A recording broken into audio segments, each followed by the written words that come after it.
નમસ્તે વિદ્યાર્થીઓ,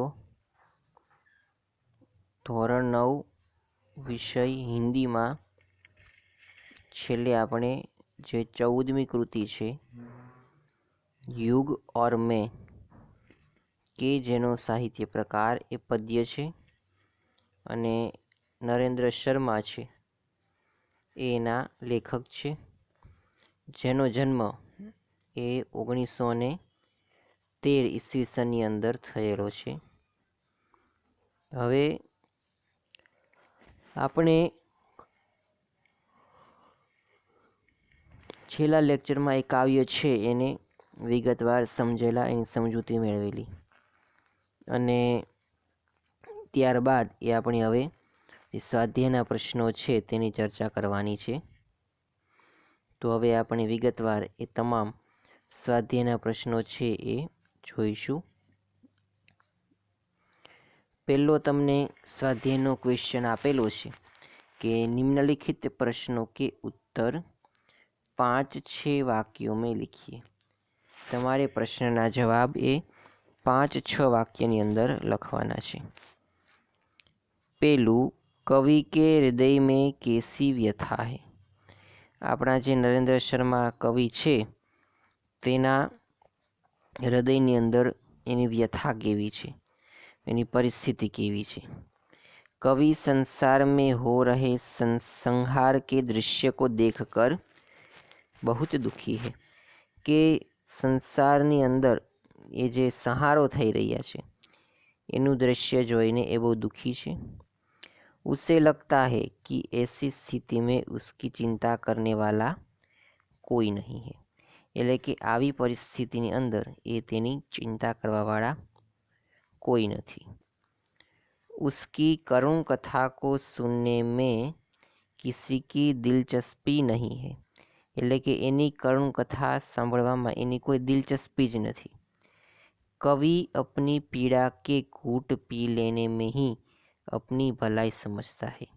કવિ એ એની પીડામાં ને એનો ઘૂંટ એ પીવામાં જ એ પોતાની ભલાઈ સમજે છે. सारी दुनिया को दुख में डूबी देखकर वह भी गम के समुद्र में डूब जाना बेहतर मानते हैं. કે આ જે સારી દુનિયા છે એ દુઃખના સમુદ્રની અંદર એ ડૂબેલી છે, તો એને પણ એવું થાય છે કવિને કે એ પણ પોતે દુઃખના જે સાગર છે એની અંદર વહી જાય.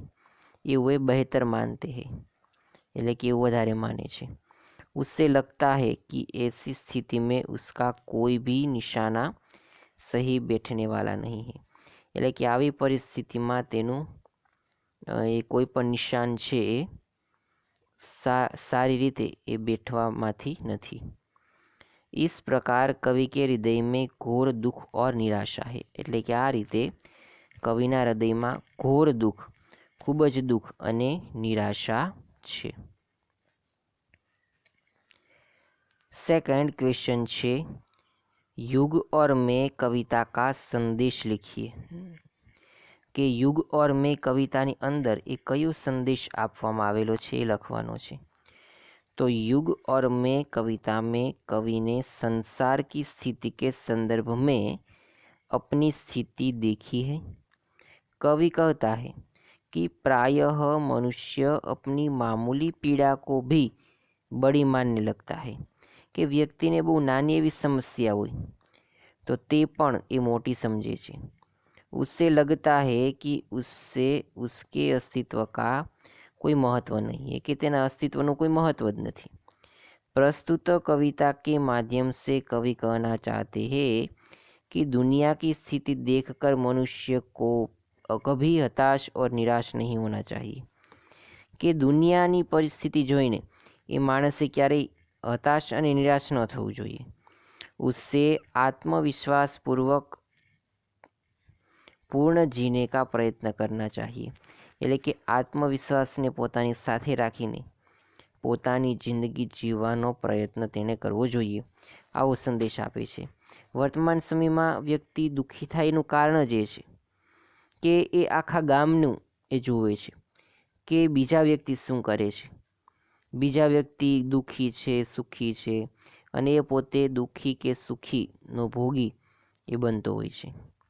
તો યુગ ઓર મેં કવિતાની અંદર લેખક એવો સંદેશ આપે છે કે વ્યક્તિએ દુનિયાની પરિસ્થિતિ શું છે એ જોવું ન જોઈએ, તેને પોતાની જ એ ફિકર કે ચિંતા કરવી જોઈએ.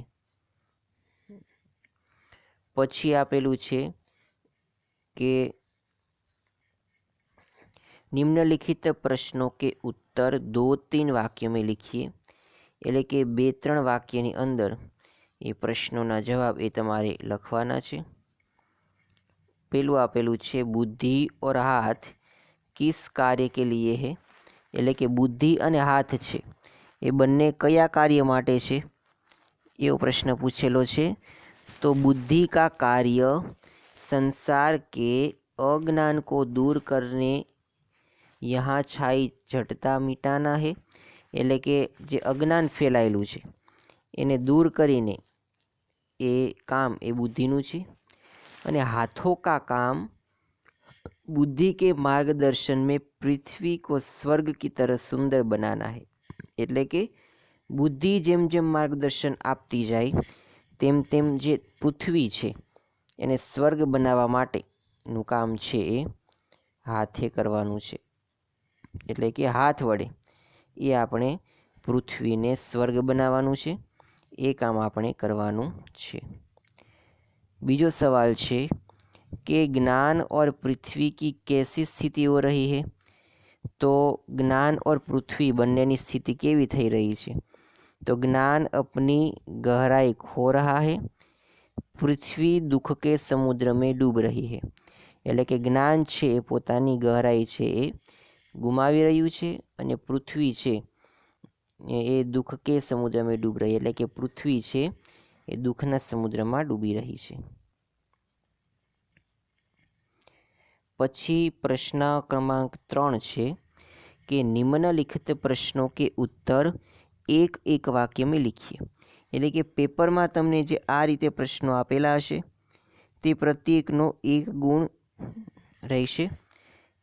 તો એમાં પહેલો સવાલ એ આપણે જોઈએ કે युग और मैं कविता के रचनाकार का नाम बताइए.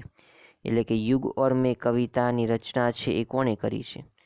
तो युग और मैं कविता के रचनाकार नरेंद्र शर्मा है.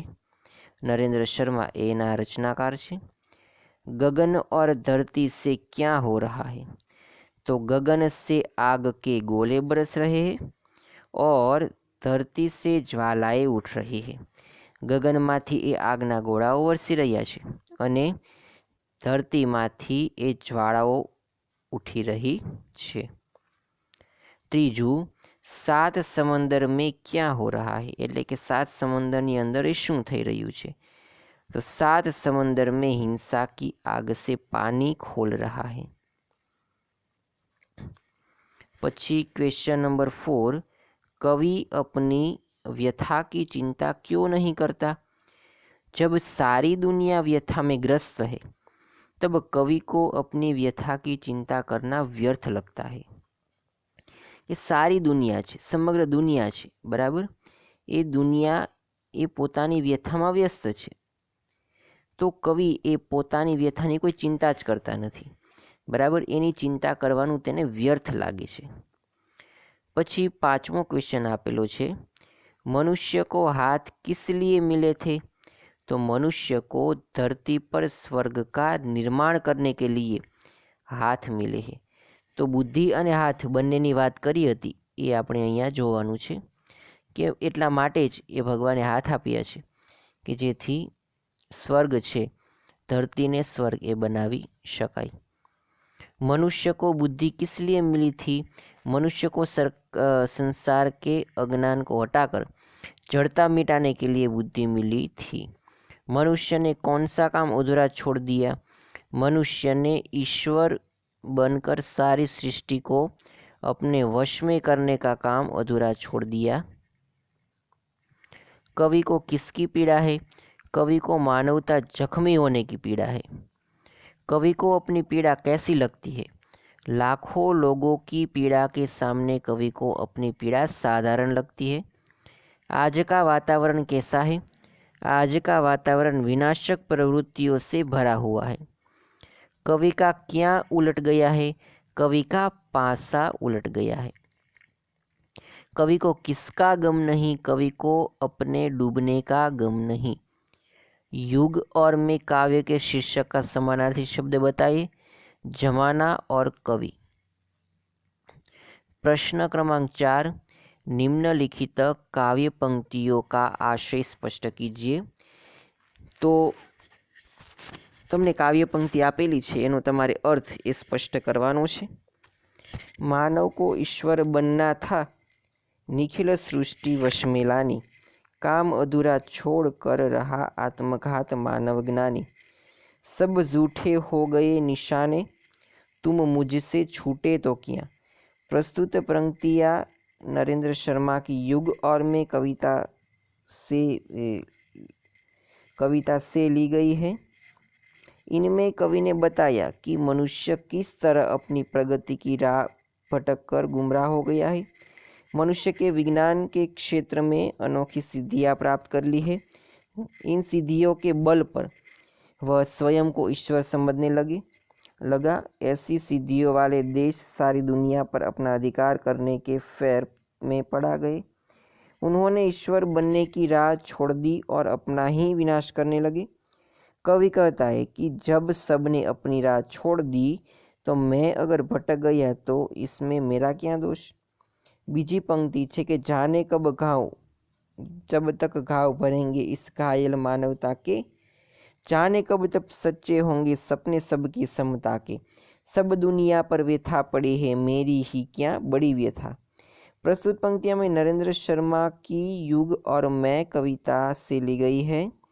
इसमें कवि ने दुनिया का भविष्य के प्रति निराशा प्रकट की है।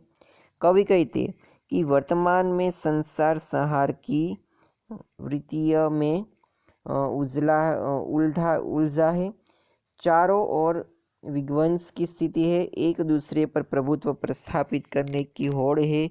इस दशा में मनुष्य की बराबरी की बातें केवल बातें रह जाएगी। जब तक संसार में शांति और भाईचारों की भावना नहीं होगी तब तक मनुष्यता का वातावरण नहीं बनेगा। बिना उसके मानव की समानता का आदर्श कभी व्यवहार में नहीं आ रह सकेगा। कवि कहता है कि जब सारी दुनिया गैर बराबरी की पीड़ा से परेशान है तो मैं अपनी पीड़ा की क्यों चिंता करूं। પછી સમાનાર્થી આપેલા છે કે અનગિનત એટલે કે અસંખ્ય, અને એના ઉપરથી તમે વાક્ય પણ એ બનાવી શકો છો કે आज अनगिनत मनुष्य बेकार है। गगन तो आकाश, गगन में बादल छाए हुए हैं। दुनिया तो संसार, दुनिया बहुत बड़ी है। निखिल तो संपूर्ण એટલે કે નિખિલ વિશ્વ में कई अजायबियाँ है। तहस नहस એટલે કે बर्बाद, दंगे में सारा गांव तहस नहस हो गया। आपा तो अभिमान, सुधीर को अपना आपा छोड़ देना चाहिए। પછી તમને જે આપેલું છે કે ऐसी स्थिति में आप क्या कर सकते हैं जब मौत सभी को निगल रही हो। तो विद्यार्थीओ आ કંઈ બહુ અગત્યનું છે ને એટલે આપણે કરવું નથી। તો વિદ્યાર્થી મિત્રો આની સાથે આજનો લેક્ચર એ આપણે અહીંયા સુધી રાખીએ છીએ। આની પછીના લેક્ચરમાં આની પછીની કૃતિ કરીશું। આજનું જે તમારું હોમવર્ક છે એ આજે આપણે જે સ્લાઇડ્સમાં ક્વેશ્ચન આન્સર કરાવ્યા એ તમામ ક્વેશ્ચન આન્સર તમારે એક વખત હોમવર્ક બુકમાં લખીને મોકલાવવાના છે। આની પછીના લેક્ચરમાં એ આપણે પછીની કૃતિની ચર્ચા કરીશું।